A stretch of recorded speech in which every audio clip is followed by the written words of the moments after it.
بسم اللہ الرحمن الرحیم۔ محترم ناظرین و سامعین، رمضان المبارک کے حوالے سے نبی کریم صلی اللہ علیہ وآلہ وسلم نے ارشاد فرمایا کہ رمضان المبارک کا پہلا عشرہ اللہ کی رحمت کا عشرہ ہے، اور رمضان المبارک کا دوسرا عشرہ اللہ تبارک و تعالیٰ کی طرف سے مغفرت کا عشرہ ہے،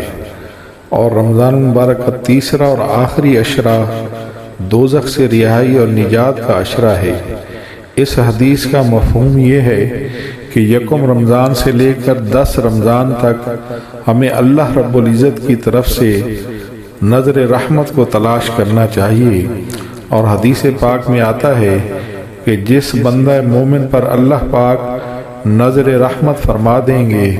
تو روز قیامت اس کو عذاب نہیں دیا جائے گا اور نہ ہی اس کو دوزخ میں داخل کیا جائے گا۔ تو لہٰذا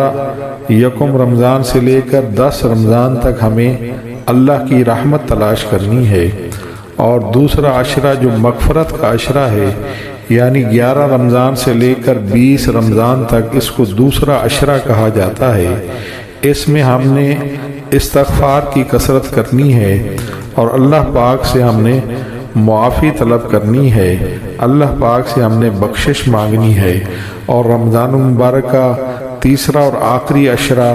یعنی 21 رمضان سے لے کر 29 یا 30 رمضان تک اس کو تیسرا عشرہ کہا جاتا ہے، اور اس کو دوزخ سے رہائی کا عشرہ بھی کہا جاتا ہے۔ یعنی جس بندہ مومن پر اللہ کی رحمت ہو جاتی ہے اس کی دوسرے عشرے میں مغفرت ہو جاتی ہے، اور جس کی مغفرت ہو جاتی ہے اس کو تیسرے عشرے میں دوزخ سے رہائی دے دی جاتی ہے۔ ان تینوں عشروں کو اسی لیے رحمت، مغفرت اور دوزخ سے